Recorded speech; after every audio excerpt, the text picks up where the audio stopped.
This podcast contains potentially adult language, adult themes, definitely drinking, and possibly sexual context. Listener discretion is advised.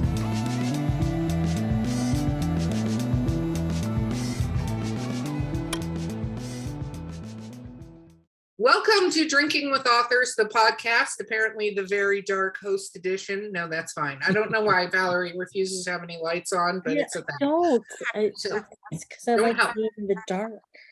You're dark? Is it like your soul? Because that's not accurate at all. So. Even in sound effects, I feel like I'm in an evil lair. I think it helps with alcohol absorption. I think that's what it is. I'm just going to pretend all of that didn't happen. Okay, so don't forget to like and subscribe. You're listening to us right now, so like and subscribe, or you're viewing us, so subscribe, because it terribly helps us terribly. I haven't even been drinking yet. This is bad. With algorithms and things like that, so people know that we're not just talking to ourselves, which we could be. Don't forget, if you want to be on the podcast or you have an author you'd like us to hunt down, email us at drinkingwithauthors@gmail.com, and we would love to do that for you. Our sponsor today is Skunk Brothers Spirits. Coupon code is DWA10. You can check them out. With all of that out of the way, my amazing co-host today, and I'm trying to give her a benefit of a doubt, but we'll see if she makes it through this podcast as per usual, is Valerie Willis. Thank you, Valerie, for being here. And our guest today is Dennis Robinson. Woo! Woo! Thank you. Happy to be here. Excited to drink. Okay, let's talk about drinks. So, guess what I found, fans and friends? I found more of this tropical Angry Orchard hard fruit cider. I'm a huge fan of this. This is really good, and it's not too sweet, so it sparks joy for me. Valerie, what drink do you have? I have Barefoot Fruscato Apple Edition. I found it at the Target the other day, and I said, you know what, that sounds really good, and I'm drinking it in Das Boot because that just feels right. I'm totally stealing this cup when I leave here. They probably won't even notice. She probably won't. She's got another one in there. You are drinking wine? Okay. Yeah, we're moving on from that. I don't know how you. I don't have pickle jars. They are all in storage. That's usually my MO. Yeah, that's true. First of all, I love the fact that you stored your pickle jars. You weren't like, when we moved to the new house, which is being built, we'll get new ones. You're like, no, these are my precious. These are vintage pickle jars. Yeah, they hold sentimental value. Yeah, and pickles. Even though Mount Olive has not changed that glass in forever. Okay. Oh dear God, I'm moving on. Dennis, what are you drinking? Well, before I get to it, I have to ask you something real quick. What exactly is the tropical Angry Orchard flavor? Because I love Angry Orchard, so this is the first I've ever seen it. Tropical is supposedly passion fruit, apple, and pineapple. Let me see if it has a list of ingredients. Let's see. It says alcoholic beverage. No, it's got to say what's in it. Oh, there it is. Under your thumb. Water, cane sugar, apple, some words, citric acid. Yeah, no, it's pineapple, passion fruit, and hard cider. That's one of the first ingredients, by the way. I don't know how that's an ingredient when it is a hard cider, but whatever. Yeah, so it tastes very not sweet and very yummy. I don't know. It's pineapple, pineapple and passion fruit with notes. It has notes of pineapple and passion fruit. Well, so I typically drink like a college girl, and typically anything that gets me closer to diabetes, I am happy with. So, but I just got off of 2 weeks of traveling, so I figure I should probably not consume quite as many calories as I normally do. So I went with a Twisted Tea Light. Okay, so I have to ask what you think college girls drink, because a lot of White Claws and stuff don't have a lot of calories. So what are the college girls drinking around here? So when I went to college, which was a long time ago, White Claw didn't exist. So lots of fruity stuff like Seagram's. What is the one that'll kill you if you drink too much? Because you don't even realize. It's really terrible. Tastes like poison now. Is that Southern Four Comfort? Loko.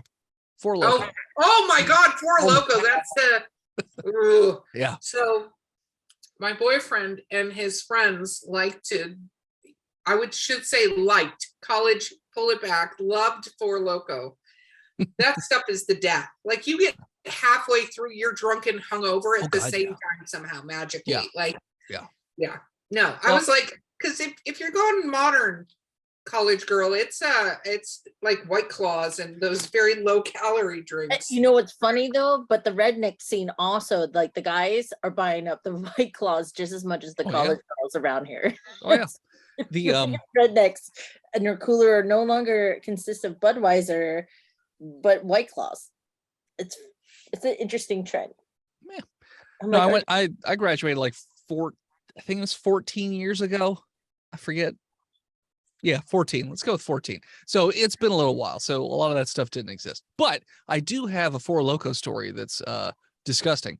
So Dragon Con, where we met, we do a show in front of people, which is unusual. I don't know why they let us. We call it Blood Feud.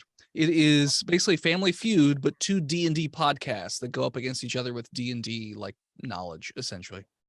And my roommate, showmate, heterosexual life partner, as we call each other, he decided it'd be a really good idea for the loser to have to drink something terrible. So the first year he did this, he brought hemp Four Loko, which I've had it before that incident, but he thought, let's make it worse. So he put it in a van all day, every day for 3 days, and then took it out. So it was hot hemp Four Loko, and it was even worse.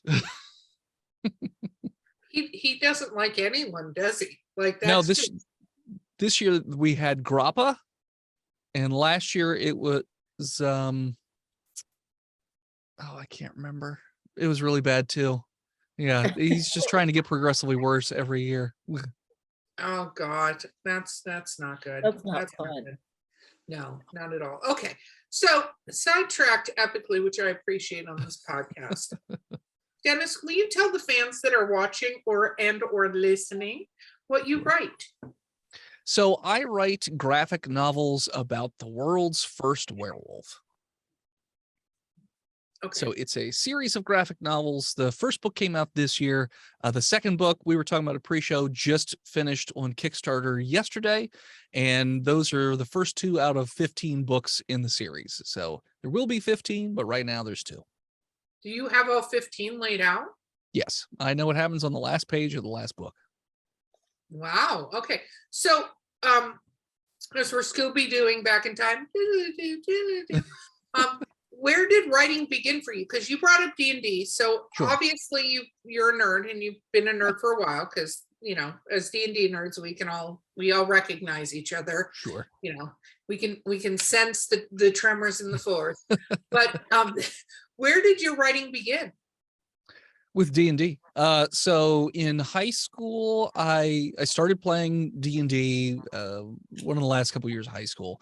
And then I started getting into DMing. And with DMing, when I first got into it, I would write way too much. That's Dungeon Master, for anybody paying attention. The person who runs the game, just in case anybody's listening going, what the fuck did that man just say? Sorry. Okay. I always No, forget it's that not not your everyone knows fault. what a DM is. I know what it is, and I've realized I have to clarify these things because I have people that are non-nerds like that. That's Listen okay. to our podcast. We love them. And they're like, he said a bunch of things. And I'm like, yeah, I know. I'm sorry. And my internet title is actually World's Most Okayest DM, because that's what my show calls me. So Oh wow, the most okayest. yeah. That's actually could be considered a badge of honor. I've played with some not okayest DMs, but Yeah, me too. Me too. But so I started out with D&D, and then I had this idea for a comic book about the world's first werewolf back in 2009. There are some rolled up pieces of paper somewhere in my house that I wrote while I was at Disney World in 2009 about this idea. And then I just shelved the idea because I said, I'm never going to write a comic book. And then because I started podcasting D&D, I went to Dragon Con, started hanging out with other nerds, and I just pitched the idea the one day, and everyone was like, you need to write this. And so about 3.5, 4 years later, the first book came out. So very, very cool.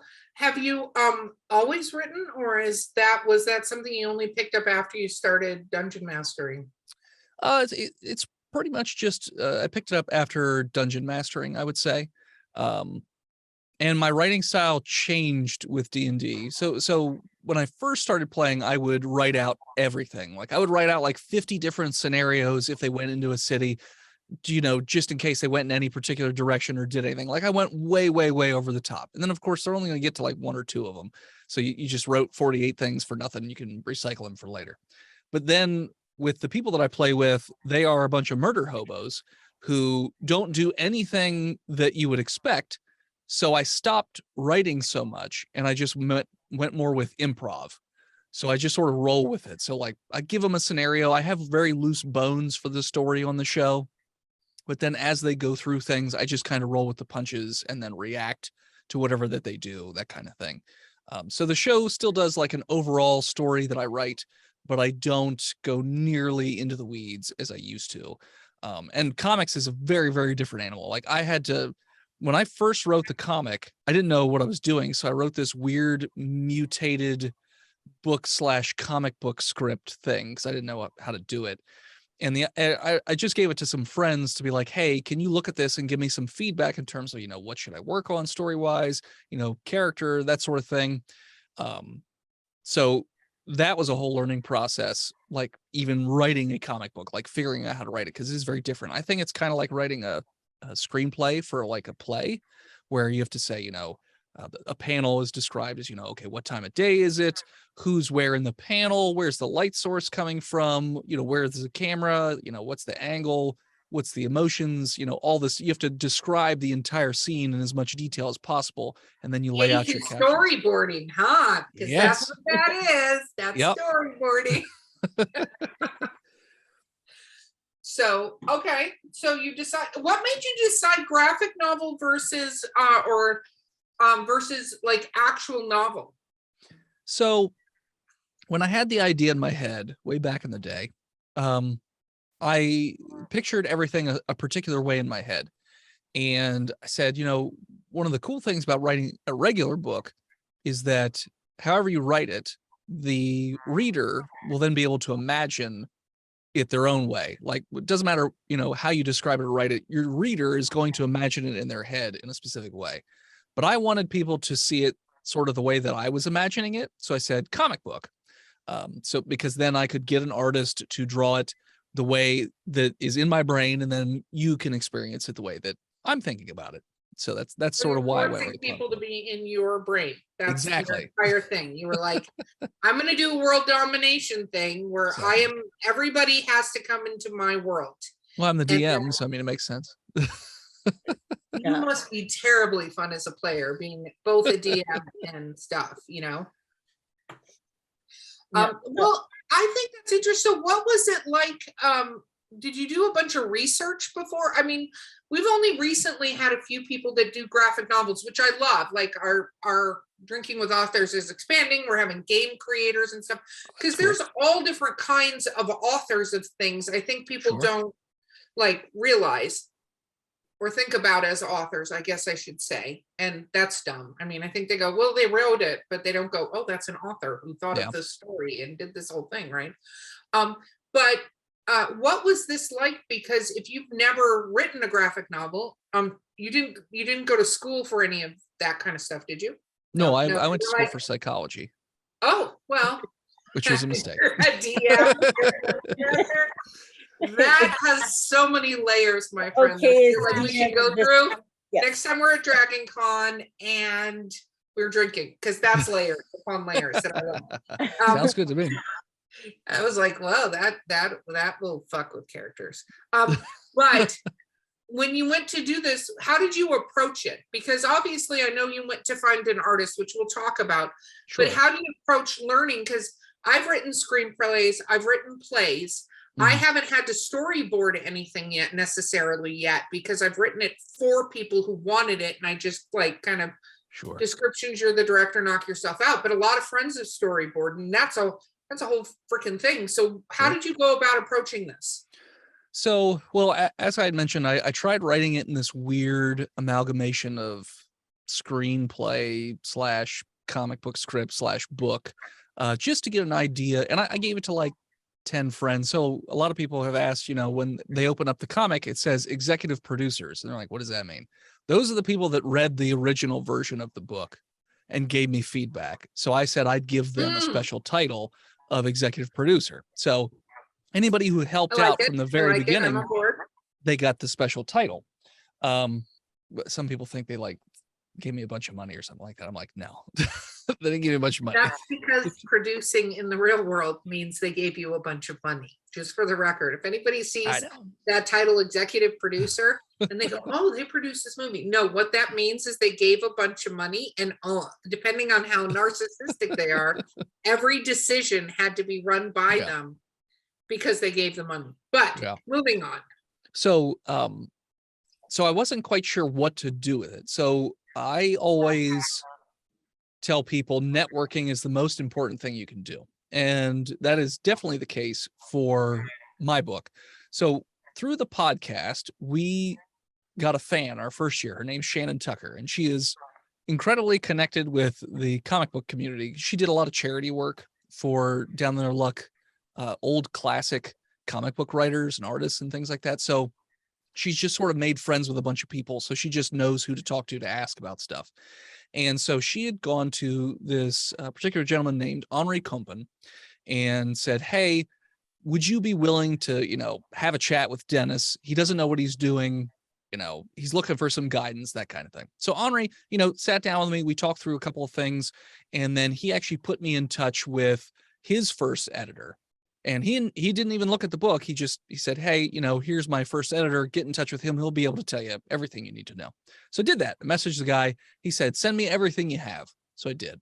He wrote back and said, nothing about your book is salvageable at all. Not the story, not the characters. Nothing is good about this. But you can pay me $1,800 and I will show you how to write a better story about something else. To which I said no. Oh my God.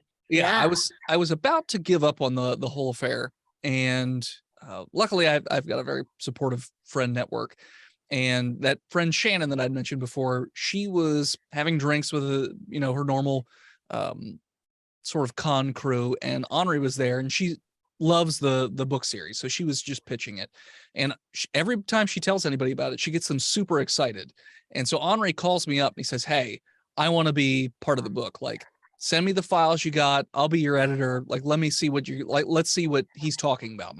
His first editor. So he looked at it and he goes, okay, I get why he said it, but you don't know what you're doing. You literally have zero experience. I can see what you're trying to do. You just need to figure out how to actually make it. So he gave me a script template to work with. And then I put the weird mutant format into the script format, and then he and I sort of worked through. He taught me, okay, this is how panels should work. This is how panels on a page should work, because you have to think about, okay, how many panels are you going to put on a page? Here's some rules with panels that you need to follow. How many captions per panel can you use? What should go into a caption or not into a caption? So there were a lot of things that I had to learn through the process. So he literally sat down and he sort of taught me everything that I now know about writing comics. So there was research, and he also gave me a few books. There were two books in particular that he gave me. One is one of my questions. I think I'm trying to remember the name of the first book. I think it's Constructing Comics or something along those lines. It's all about the fundamentals of comic creation. I forget exactly. But the second book was called Contract with God, which is it's like a book of short stories. It's a comic book, but it's a little bit different format, by Will Eisner, who he's one of the big old names in comics, and they even have an Eisner Award that they give out to writers and artists and all this stuff. So I read that book, and it gave me some ideas in terms of a comic doesn't necessarily have to be 5 panels on a page. It can be one thing on a page, and your dialogue just has to be important to the story. You don't have to give all kinds of information. You don't have to have super flowery dialogue. It should fit with the characters and all this stuff. So he gave me those resources. I read through them. like in a day or something like that. Like I was trying to absorb as much as I could, look through a couple different script formats, and then the rest of it was just him and I working together on like, okay, build the script. I built the script. He's like, okay, now you and I are going to go page by page, and I'm going to tell you what works or doesn't work and why it doesn't work. And so we literally went through it that way, all the way through the first book. And now as I move into the second, the third, I'm noticing it's a lot easier to write. And the editor that I now work with, she really comments on the story, like the way I tell stories, but also how I describe characters and sort of build characters and that sort of thing. And really the biggest thing that I still need to work on is just dialogue, like trying to put the dialogue in the words of the character as opposed to like how I would say it or how I would think it. Like like characters say things differently. They don't have necessarily the same sort of speech patterns. Like they're not all going to have the same speech pattern. So it's one of those things that, and as I write graphic novels, because it's 60, 90 pages, whatever it is, I notice that as I go through it, it gets easier and easier to do it. So usually like the first 20 pages, that's where like I'm a little rusty, haven't done it in a little while, try to get back into the flow of things. And then by 60, 70, 80, 90 pages, it's like, okay, there are fewer and fewer edits that I'm noticing from the editor coming in. So it seems like I get a little bit more into the zone or the element, that kind of thing. So that was sort of the whole process, the journey of figuring out how to write comics in the first place. So I love so many parts of your journey. One of the things that I like highlighting on the show is, one, just because one person tells you that you need to change something or it's bad or whatever, aka one rejection, that doesn't mean you change everything. I just want to say that because it's good that you had the support group, but I think a lot of people can get upset by that because the nature of the industry, unfortunately, they haven't come to the fact that everybody's a human and you need to tell them, like if there's something wrong, you need to tell them, or if it's not your thing, you need to tell them. And not every editor is going to be great for every person. But the other thing you said that I think is very important is you found a mentor. How you found a mentor is great, but you found a mentor. And that's what thing I think anybody who's trying to endeavor into any artistic thing, it can help you to find a mentor who's been there, done that, and has the t-shirt and can give you resources to it. And I think a lot of people don't realize there are a lot of people out there that will help if you ask them to help. And I think talk about it. Building off of that, and in your experience as a prime example, that a mentor can see your final game or your final image much clearer than an editor who's looking at this and they're like, I can't do anything with this, because they're looking at it as a job, or your mentor is like, okay, you have a vision, but you don't know how to get from point A to point Z. Like there's all these parts in between. There's a whole alphabet to travel and learn. Sure. And it helps because a mentor can fill those gaps and push you to the left or right, depending on your prose. And it sounds like you had a great mentor who didn't try to cookie cut you into what they do for their own work, but guide you in the way that strengthens your vision and your aim. Yes and no. Yes and no. Share. So my first editor and I, we butted heads a lot. So the way that I originally wrote my first book was about 60 pages. But he had said that, we could tell your same story in 24 pages. And I said, there's no universe in which you could take 60 pages and smash it into 24 pages. It's just not possible. And so we would go back and forth all the time because the standard comic book size is 24 pages. Graphic novels, that's where you get, bigger books, 40, 50, 60, 70, 200 pages. Like you can have as many pages as you want as a graphic novel.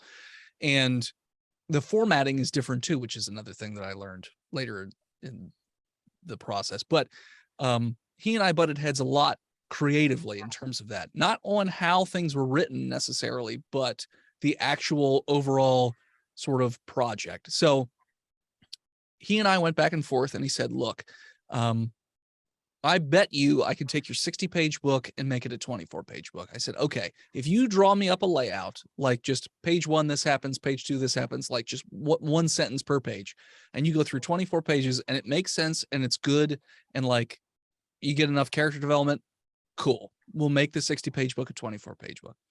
He did it. and you had characters that would literally appear and die on the same page. I said, there's no one's going to care about any of these characters because it's just rushing through the story way too fast. And he said, okay, your turn. You give me. Now, at that time, we were going to split the book in half because it was just too many pages for a first book. Like, as somebody who's never done a comic before, he was saying, it's going to be very expensive to do a 60-page book. Let's just go with a 24-page book. So I said, okay, let's split the book into two instead and have two. At that time, I said 24-page books or something like that. So I did my layout and I did 2 books, 24 and 24. And he said, okay, that actually works a lot better because the character development and things like that. He was still very skeptical. He's like, well, we'll see how it goes. And so I wrote out the script, and 24 pages was that way for a little while till we got artists on board. And then the artist is like, you have too many panels per page. Like, you have to change things. You have to move stuff around. So I added another 2 pages. So 24 became 26, and then 26 became 28, and then 28 became 30. And then that was where I finally hit okay, it's fine the way it is now, 30 pages. Yeah. And then I was like, well, the first book's 30.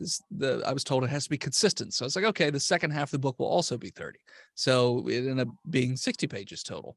But because of COVID, when the first book was supposed to come out, we were supposed to do a Kickstarter in 2020.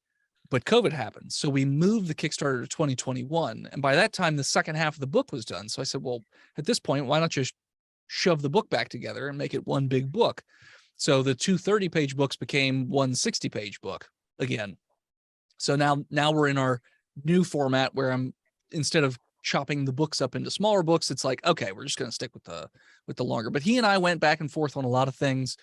For instance, I have a buddy who reads comics, and he always talks about how he loves the surprise to be when you open the page, like the first thing you see is the surprise. He hates when the surprise is on the right-hand page because it gives the game away, and then you have all this lead up to the surprise. Whereas when you flip the page and boom, you're hit in the face with the surprise, that's cool. And that stuck with me. So I always tried to make the big surprises the left page. And my editor was like, no, they should go on the right. It's an industry standard to put them on the right. And I literally would go and ask other people in the industry, and they would say, that's not a thing. Like, you could put it wherever you want. Like, no one cares. Well, and so from that, I mean, I'm glad because it did get you to where you're at now, whether or not it was the least bumpy path to that. Sure. No. But one thing is true too, as far as that goes, is you have to find the right mentors that give you the right advice. And every mentor, and I say this because I work with a lot of my authors and stuff like that too. And I always joke that we will be your muse. Call us. We will tell us your story. We will throw ideas at you. You can completely fucking ignore everything we say. Come up with something left field and just hang up on me. As long as I get you unstuck, I don't care. Yeah, that's all I give a shit about. Like, Yeah. you don't have to take what I'm saying. I'm not the expert on your story. I just want to say shit until you can write your book. Like, that's all I want to do. So I could be like, I think you need to add aliens to this paranormal romance story. I never say that, but it's that kind of stuff where, Sure. But knowing that and saying that to people, I think makes a huge difference, because if you don't know that and somebody seems like this, expert, Mm-hmm. then they come in and they say, and you're like, oh, am I completely wrong? No, you're not completely wrong. The other thing is, break the fucking genre barriers, No. break the things that exist, because it's not like, I can tell you right now, comic book readers are not like, this book has 60 pages. I can't read it. It's too long.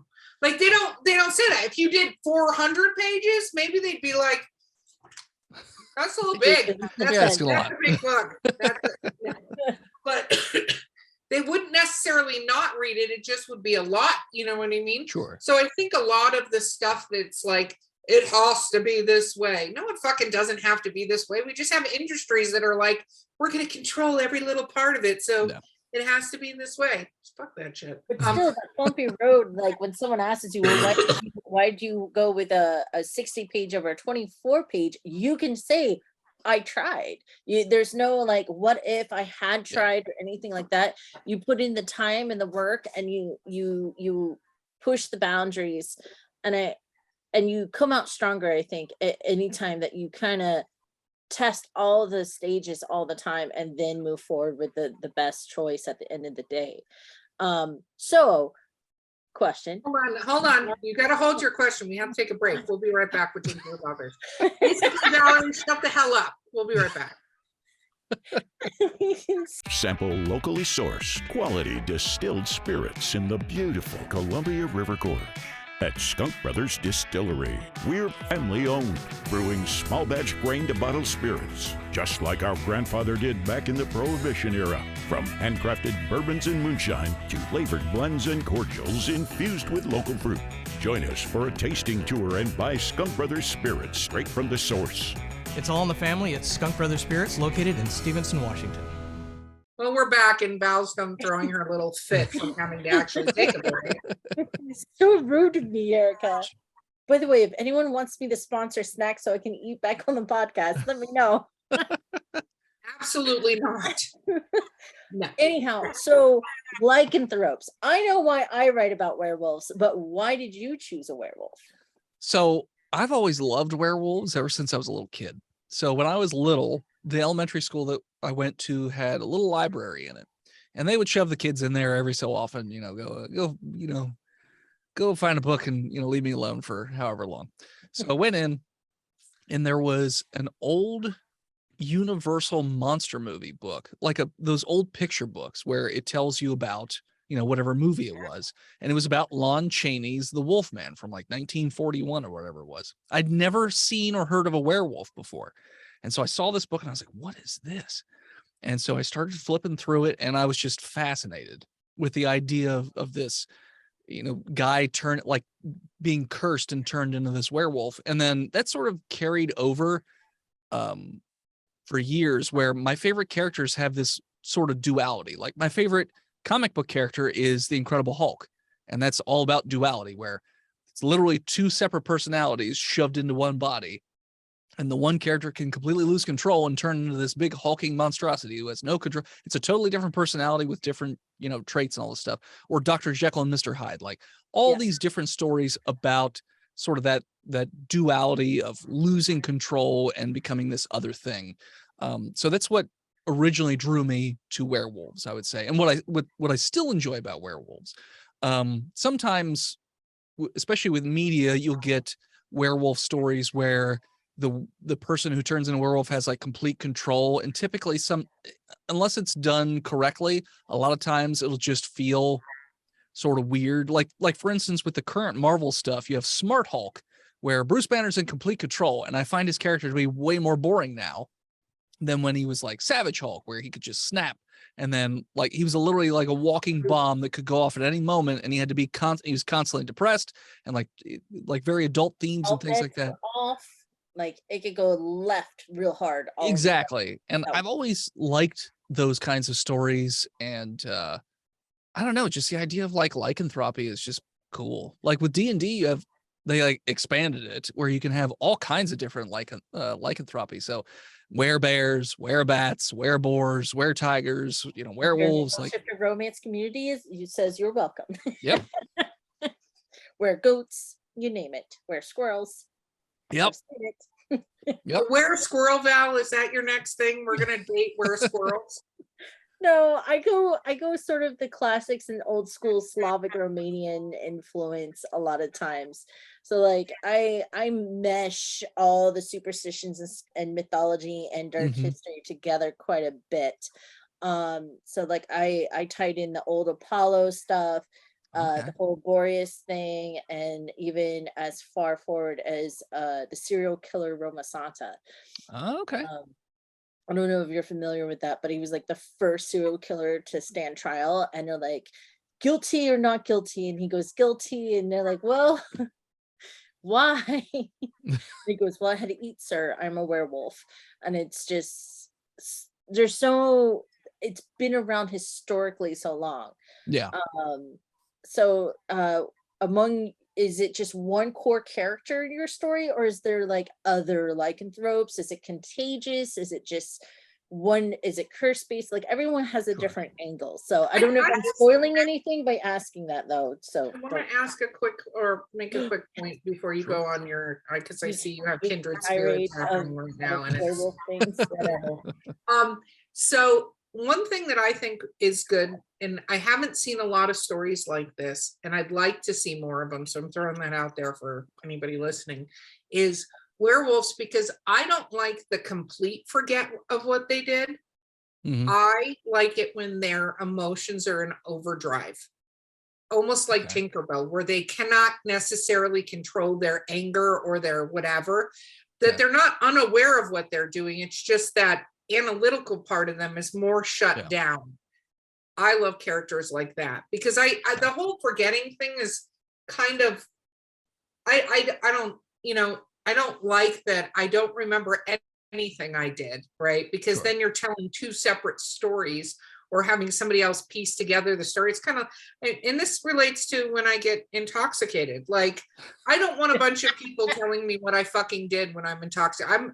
I choose a werewolf in a heartbeat. If I could be any creature, I already know, because Val, you've seen me. If I get mad, fucking the claws are coming out and I'm like throwing like 5 times. I would be Hulk if I was a superhero. That's what would happen. As much as I'd like to have mind powers, I would be a fucking Hulk. That's the way it would go. But much like when people, when you're drunk, then try to tell you what you did the next day. Mhm. Like, I personally am like, I fucking hate that. There are very few people I trust to tell me what I did the next day. And they're mainly my friends that don't drink. So like, my very trustworthy friends that don't drink, you can tell me what I did and your perception of it. But people who are fucking drinking with me going, oh, you did this thing. I'm like, screw you. Like, So, so dude, now that I've well- gone down that tangent, and then well- you can go back to the epic lycanthropes that are well, now I involved need to comment on what you said, because Apollo. Nobody when I cares. was in my, I didn't actually start drinking till right after I got out of college. I didn't drink while I was in college. I drank after I got out of college. And I had a nickname among my drinking group called the Scribe, because no matter how much I drank, I didn't black out, and I would remember everything that happened the night before, even though nobody else could. So I would just give a detailed recollection of, okay, you did this, you did this, you did this, you did this. Although one time I did black out while playing D&D. I drank a growler and a half of hard cider. It was like 10.5% hard cider or something like that. And apparently the whole session went exactly how I wrote it. So drunk Dennis is still fine, I guess. DMing, I don't know. That's fantastic, but I'm sure you've had people who try to tell you what you did when you were drunk, Mhm. and you're like, that's not what happened. Like, I don't want that. If I'm gonna fucking Hulk out, I want to remember it, but maybe not be able to control when I get mad. I get mad to the 5,000%. Sure. So I'm gonna do the mad thing. That's fair. Anyway, So that's my dissertation. well, I'll touch on both your werewolf points then. Well, we'll start with Valerie. So Valerie, your question was, how does it work, basically, right? Yes. Yes. Okay. I got off Which on the path- drinking tangent. I Which forgot. path of werewolfness did you take, sir? A different one, like, so none of the above. So it's almost like a Faustian deal with the way that it works in my book. So he cannot transmit it to anybody else. So it's not communicable in that sense. And so I guess it's in a way a little bit of a curse, but again, can't give it to anybody else. He's stuck with it. But, and though they do not exist yet in the universe, I do plan to have all of the different types of werewolves that I've seen in the same universe. So you have, I look at it like a spectrum. So you have your more wolf, more human. So all the way on the left hand, you got your true blood werewolves, which are basically just wolves, like just normal size, just normal ass wolves. And then all the way on the other side, you have like the TV show Supernatural werewolves, which were basically just some claws and sharp teeth. And that's about it. Like, for the most part, it's just a person with sharp claws and teeth. And then when you get in the middle, the dead center, that's where you get your perfect 50-50 werewolf human blend, which is, what I consider my character to be, like a perfect 50-50 of the two. And so I do plan to have all the different werewolves that I've ever seen in the same universe. Like, I would like to have lots of different creatures and things like that. With the second book that I just did, you were talking about liking to blend different folklores and mythologies. The second book, I went with ancient Arabic. So you get ghouls, the Nas. There's a story called Zarka, which is all about like somebody who could see into the future in Arabic folklore. So the second book gets into that. The third book is Sumerian, so Gilgamesh. You have that, and then I'm also integrating H.P. Lovecraft into that story. So you get some H.P. Lovecraftian stuff going on. Fourth book is Ancient Egypt. Fifth book is Ancient Greece, which I call the Greek Avengers. So it's sort of like a blend of all things. But the plan for the series is 3 arcs of books, 5 chapters each. The second arc is where I really go into there are other werewolves out there in the world. There are these other monsters. That's where vampires will also pop up and stuff like that. I don't know if I'll ever put zombies in just because it doesn't really, I feel like a zombie would be totally boring against a werewolf. Like a werewolf would just, it depends on the zombie. As a zombie aficionado. Okay. I've talked about this many, many times, many drunk times too. Okay. But I think depending on how you do the zombie, if you're just talking about an undead thing that comes from the ground, it's different versus somebody who loses their mental capacity and are only doing like the like the need to feed. Like that's one of my favorite things in Resident Evil is the line where she says they just have their primal ability, their need to feed, right? Yeah. You do it 28 days later style where they've gotten a virus like rabies that makes them unable to do that. And imagine if you couldn't feel pain. Like a lot of people think, oh, we'd be breakable, blah, blah, blah. But if you couldn't feel pain and you would just keep going, regardless of what was happening to you, like that would be very interesting because unlike most of the things a werewolf would encounter, just helping a little bit here, you don't have to use this. This is one of those muse points. Muse points, but I just think that concept is not done well enough all the time because if you think about that, that is what we would have if we had zombies ever. If we ever have that kind of situation, it'll be something like that occurs. And a werewolf, you attack almost anything. It has a pain point or it knows that it's in danger or it can assess that thing. Well, if you had something that had no assessment whatsoever and was going to keep going until you literally destroyed it, that's a fucking epic enemy. That's fair. The you would like this one YouTuber that I came across, by the way, called Roanoke Gaming. He's a microbiologist that breaks down scientifically how horror movies or alien movies or disease movies would work. And he talks about why zombies would have like enhanced strength because and this Roanoke, what is it called? Roanoke Gaming. She's writing it down. Look it up because I love that shit. I am a zombie aficionado. And he talks about how like in relation to like zombies maybe being stronger than you would think they would be. It's the same thing with how like you have stories where, mothers can lift, cars off of babies. And he talked about how humans are actually a lot stronger, but the reason why you can lift the car up is yes, your maximum strength can allow you to do that. The problem is your brain inhibits your strength because you'll literally rip the muscle right off the bone. So yeah, you'll lift the car off your baby and then the next day you're all messed up because you've literally ripped you've torn like every muscle that you have, but it's like good for short bursts. So he talks about with zombies, like they wouldn't have that pain sort of thing. So they would just be constantly like in that state of like, could be super strong because their brain can't tell them, nah, you're going to hurt yourself. So they'll just rip through things. Could be that. Well, and they wouldn't stop. Like they wouldn't stop running. For instance, they wouldn't have that thing that says, hey, your lungs are hurting, you're tired. Like they wouldn't have tired. They wouldn't have any. So it's amazing if you think about what a human could do if we didn't have these things that go, maybe you don't want to break your ankle. Maybe you don't want to do that right now. No, maybe you don't want to jump off a bridge. Sure. We'd be like, no, we fucking I want to jump off a bridge. There's something to eat down there. Let's do it. Like he just did a video about killer clowns from outer space and like the biology of the killer clowns and like why they work the way they work and stuff like it's like I just find it really, really fascinating because it's like this ex-scientist guy who just on a whim was like, I'm gonna make YouTube videos about how things would work if like it was real. Like he talked about the movie The Stuff and like why it's addictive because artificial sweeteners are actually addictive. So if it doesn't have any calories, which the stuff doesn't, so it's probably a similar property to artificial sweeteners. So that's why White Claw. Look, Yeah. we brought it full circle. We brought it back to the claw. boom, boom. You see how we did that? Boom. Right back to the Zombie motherfucking claw. apocalypse. But to talk about what you were saying with the werewolf thing, like not being able to remember, but like sort of with my story, he can't really remember what he did, but he wakes up with the carnage the next day. So then he has like PTSD as far as all that goes. And sometimes he'll have nightmares about what happened, and he won't know if it's real or just a nightmare. But in the second book, especially towards the end, the two personalities start to bleed over on one another.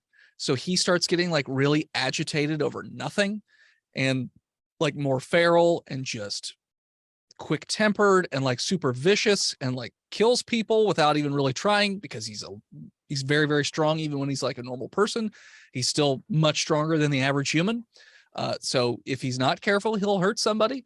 And so, somebody comes up on him, says something the wrong way, and he just snaps and kills them. And then he has the realization like, oh my God, like what's happening to me? What am I doing?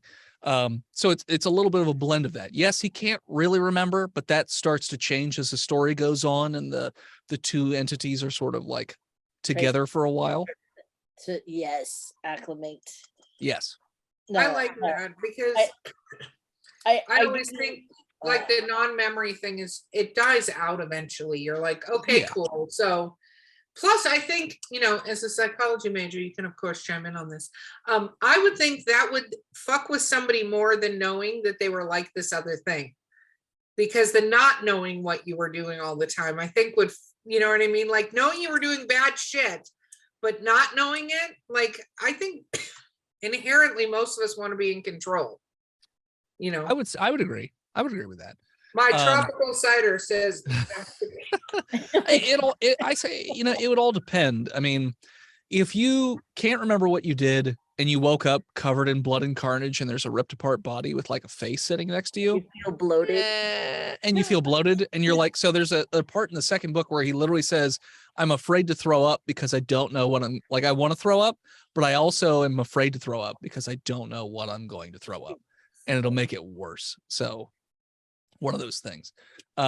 Whereas if he was conscious for it and like could actively sort of see things and remember things, it would probably still be traumatizing, but I don't know. I guess it could go either way in terms of what would be more traumatizing. well, it just depends on whether or not he goes down the homicidal path or the suicidal path. Do I need to take myself out because I'm a danger to everyone, or do I just come to adjust to who I am and what I am and Sure. deal with it? That I could go down this for hours. I've thought about this a lot. Yeah. She thought Hours. I love Well, it. yep. Okay, so let's you have 15 books in this series. Yep. Right, mapped out, 60 Mhm. pages, 60 pages. The first two are 60. The third book's written and it's 90 pages. So How Oh, dare Jesus. you violate the rules? I have a feeling that the rest of the books will probably be closer to 90 than they will be to 60. I don't think you're So going on from that, I think that's epic. Keep going. Make bigger comics. Yeah. When it comes to laying this out, because you're evolving as an author, right? You're continuing to evolve. It's kind of the point you said, and what you said earlier is very true for anybody. And it was interesting. I was having an editing conversation with somebody earlier today because they were like, I've heard you talk about how you don't get stuck in editing. And I'm like, that's because I don't fucking edit. I write the book. And then if I have a problem, I leave a comment for myself going, you're going to have to come back and fix this, or find out what this police procedure is or something. But I don't like edit as I'm writing, because you can do yourself in, because believe it or not, you could write 3 chapters. Chapter 4, you're a better writer than you were in chapter 1. And if you keep going over, you're never going to win that. Plus your story can start getting mutated, because a lot of us can think of really great spin-off ideas for stories, especially for creatives, that can derail this entire, like, I'm going to write about, he's going to be in Egypt, blah, blah, blah. And then you're like, but what if, That was the issue that I had while I was originally coming up with, okay, where do I want the series to go? Because I love mythology, and I wanted to be able to show off different mythologies and have this character be at different points in time. And it's like, okay, well, some really interesting, and this takes place in our world, so it's like an alternate telling where it's like, okay, this happened historically, but this was what was actually going on in the background kind of thing. So it's like, okay, well, there's lots of really interesting historical stuff, but a lot of it is also close together, so you can't be everywhere at once. So you have to sort of pick and choose. All right, where would he be? Where would I think be the most interesting story to have him? What story do I want to tell, and where does it best fit in terms of that? Now, I love ancient Egypt and ancient Greece, so I definitely had to have those stories in there.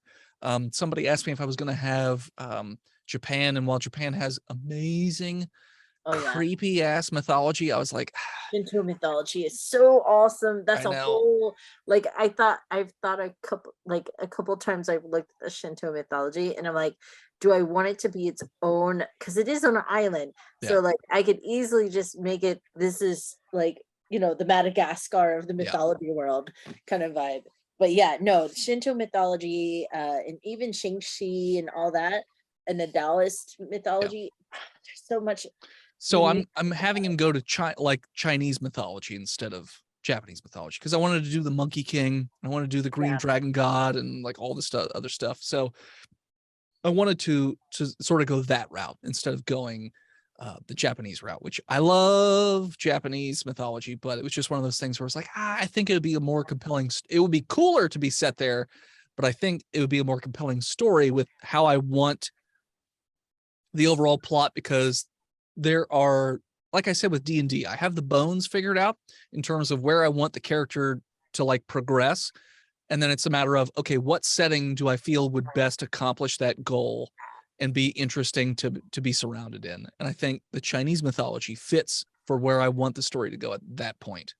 Because the second arc, you have Chinese mythology, the Arthurian legend, Genghis Khan.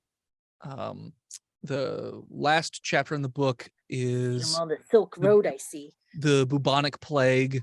Yeah. So different things like that. So there's another chapter, but I don't want to get into what it is because it's no, you don't have to give it away. My question for you is that. this: you have 15 books. Please tell me you're not going to take 15 years to accomplish this goal. It'll take 15 years to accomplish the goal, if not more. Actually, it'll take more, because so with a comic book, I am beholden to, it's like a conveyor belt. So I can't skip steps. The artist, so like I can have it written. It's done, like the third book is done written, but it hasn't started going through the art process yet. So you have to have the artist do a page. And then when he's done with the page, then it can go to the colorist. Then when the colorist is done, then it can go to the letterer. You can't like skip to the letterer. You can't skip to the colorist. It has to go A, B, and then C. So you can only work as fast as the team is working. And they also have like 4 or 5 other projects going at the same time. So it's one of those things where it just takes as long as it's going to take. So far, it's taken a book a year about. So it takes about a year to get through not a full year. So like they'll start in January and it'll be done by end of September, typically. So about 9 months. But I'm going to imagine with 90 pages, it'll probably bleed into a little bit more than a year, that sort of thing. So what else are you going to write? Because that's a long time for your readers to have to wait for stuff. I know. Well, unfortunately, I am completely self-funded. And so people have asked me like, hey, are there other books you want to write? I said, yes, there are. But I'm not going to make them unless this book becomes self-sufficient in terms of like paying for itself. Because it'd just be other books graphic novels or regular novels? Graphic novels. There's one that's like a sci-fi futuristic, kind of Gundam-esque story that I wanted to do about a little girl. Then there was more D&D related one where I wanted to do one about a vengeance paladin he starts off the shining pinnacle and then goes through like a little warp hole and then pops out like a couple years later in the same spot, and he's a completely different person and the rest of the characters don't know what to do with him, that kind of thing. So sort of a vengeance paladin kind of thing. It'd be kind of funny to do a comic about the podcast just because we do get into such goofy shenanigans, but we'll see if that ever happens. Very interesting. Okay, so It's shameless self-promotion time because we are at the end of the podcast. How do people find your first book and you and all the fun stuff? Shameless self-promotion, do it. So you can find me everywhere on the internet at World's Most Okayest DM. You can also find my D&D podcast at Botched, a D&D podcast on all your podcatchers. For me personally, the book, I have a website. It's Hivehead Studios, like beehive.com. You can get the book digitally there. You can get the book physically there. You can actually download the first 18 pages for free as a sample if you want to check it out and see if it's for you. That's hiveheadstudios.com. I also have a Patreon, patreon.com/hiveheadstudios, where you get early access to art that's coming up in like the future books or the current books that aren't out yet. And we also do a podcast where myself and my friend Charles, the rock god of podcasting, that's the name that he gave himself, McFall, we sit down and sort of go through just behind the scenes comic book stuff. Like he'll ask me questions from a point of curiosity, and then I will give him sort of like what's going on, like trying to sell books at conventions, trying to sell books to comic book shops, trying to do a Kickstarter, like the whole process of putting together the art team, the whole process of, the bumps in the road, like the successes, the failures, all this stuff. So we sort of talk about anything and everything. Or like this week's episode, we randomly went on a Nick Cage binge for like the first 15 minutes for some reason. I have no idea what it's like getting off topic on a podcast. No idea. Never happens to me, ever. We're always on point. We never deviate from what we're talking about. Especially when I'm on. Yeah, don't get me started. I saw how excited you got about the whole research thing, Val. So you can just dial it back. Dial it back.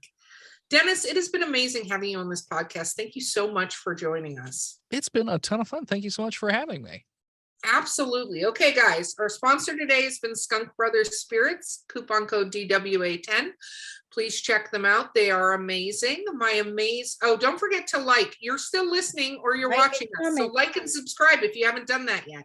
And now that you've been drinking with us, leave us a review. We like drunk reviews. They make me very happy. So please leave drunk reviews or drink recipes as reviews. Either way, it's totally fine. Not to derail you, but what do you think the name of the podcast on my Patreon is called? Like and subscribe. Why are you doing that to me? Like and subscribe. Like and subscribe. LYCAN subscribe. It's like and subscribe. That's kind of amazing, actually. It's funny. I never asked that before, but I read this whole article about how you have to tell people to like and subscribe. They don't inherently go, "Oh, I like this. I'm gonna." Yeah. I'm sure you could describe why that is, but they don't do it. So you have to say like and subscribe. So if you're listening, you haven't hit like and subscribe, fucking like and subscribe. If you're watching us, it's important to us. Yeah. And of course, I said reviews. So my amazing co-host kind of held her shit together for the most part. It's been Valerie. Really, I'm very impressed with you. Didn't need anything. What I'm drinking. You do or don't like what you're drinking? I do. Look, it's half a bottle. Oh, we're going to be so screwed in the next episode. I'm just warning you guys. Literary Breach is going to be a complete shit show. So anybody listening to this one, you want to listen to the next one. Val doesn't drink a lot, so she's opening the bottle. We're going for round two. Oh my God. We've literally had episodes where one of the members was so drunk that he was trying to put his elbow on the table and just kept missing over and over. Or others where the guy just takes his shirt off and lays under the table because he's too drunk, and the floor is cool on his tummy. So yeah, no, it's fine. I appreciate it. Dennis, you've been amazing. And guys, we will see you next time.